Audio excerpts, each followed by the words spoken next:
जय साथियों। आप अक्सर सोशल मीडिया, प्रिंट मीडिया, खासकर सोशल मीडिया का ज़माना है, तो आप अक्सर चुनाव के दरमियान जो है, चुनाव जब जब होते हैं, चाहे वह विधानसभा का हो, लोकसभा का हो, चाहे पंचायती हो, चाहे जो भी हो, चाहे नगर निगम का हो, कॉरपोरेट लेवल का हो, तो खास करके जो है विधायकी और संसदीय लेवल पर चुनाव आप देखते होंगे विभिन्न प्रदेशों में होते हैं। तो वहाँ जो है कुछ दबंगों द्वारा, कुछ गुंडों द्वारा, जो दबंग टाइप के लोग हैं, वह जो है कहीं कहीं आप न्यूज़पेपर में सुने होंगे, वीडियो में देखे होंगे कि किसी गांव को जो नीचे तबके के लोग हैं, other backward class, schedule caste, schedule tribes के लोग हैं, गरीब टाइप के लोग हैं, तो उनको जो है गांव से जो है बाहर निकलने ही नहीं दिया जाता है। मतलब डंडों के दम पर, बंदूक के दम पर, दबंगई के दम पर जो है उनको गांव से बाहर वोट देने के लिए जाने नहीं दिया जाता है, रोक दिया जाता है, जबरदस्ती रोक दिया जाता है।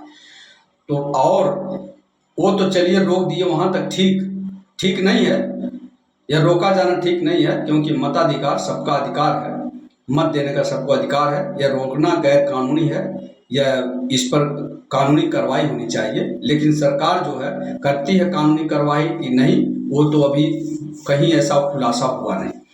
तो साथियों, तो ऐसे जो है प्रक्रियाएं जो होती हैं, तो ये जो है सोशल मीडिया का ज़माना है, तो अब जो है सोशल मीडिया में वीडियो बन के आ जाता है, समाचार में आ जाता है, मालूम पड़ जाता है लोगों को, वहाँ जो है विद्रोह होने लगता है, विरोध होने लगता है, उसकी निंदा होने लगती है, तो कहीं न कहीं उसकी बेइज्जती होती है। जो कैंडिडेट वहाँ होता है, जो रुकवाता है, जो दबंगई करता है, जो गुंडागर्दी करता है।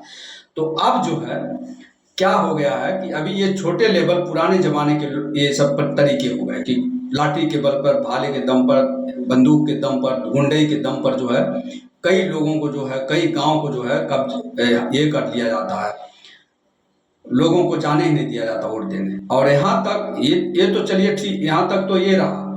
अब उनके वोट जो वोट देने नहीं जाते हैं, उनके वोट को भी वहाँ कोई व्यक्ति जो है दे देता है उनके नाम का वोट।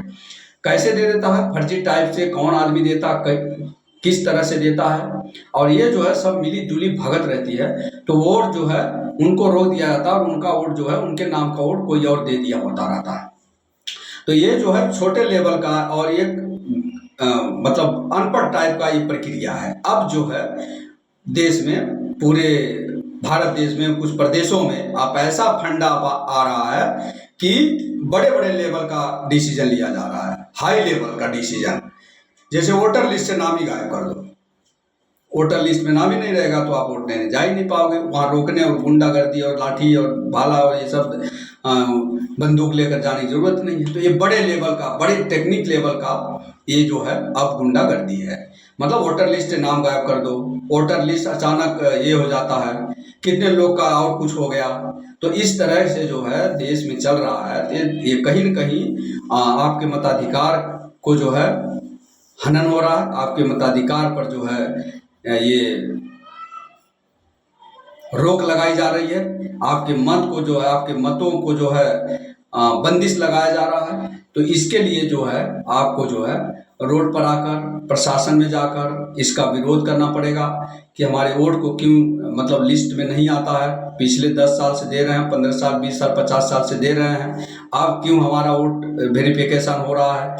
तो साथियों, इस तरह से जो है बहुत सारे हथकंडे अपनाए जा रहे हैं सत्ता के लालच में, और इस तरह से सत्ता होना भी नहीं चाहिए। सत्ता जो है बहुत साफ सुथरा, लोकतंत्र के हिसाब से, भारत लोकतंत्र का देश है, तो लोकतंत्र के हिसाब से वोटिंग होनी चाहिए, उनकी गिनती हो जानी चाहिए, ईमानदारी से सरकार आनी चाहिए, ईमानदारी से सरकार काम करना चाहिए।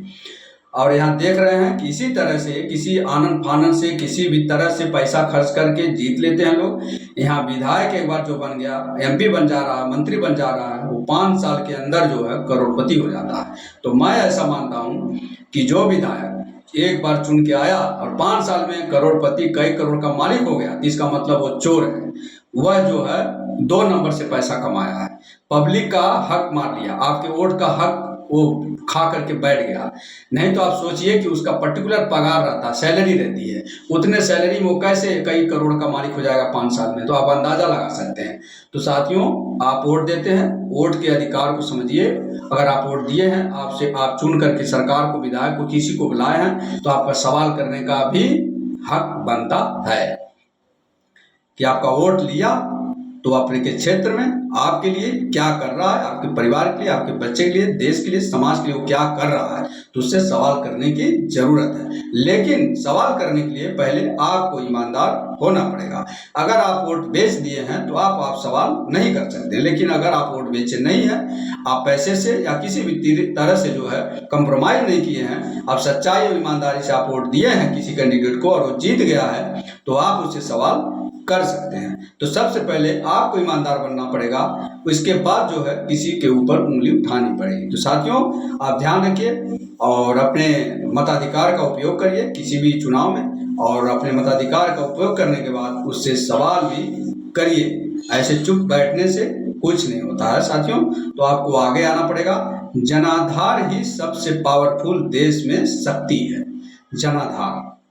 तो आप लोग सब चीज़ों में भाग लीजिए, देश के लिए सोचिए, समाज के लिए सोचिए, और अपने लिए सोचिए, अपने परिवार के लिए सोचिए। जय हिंद, जय भारत।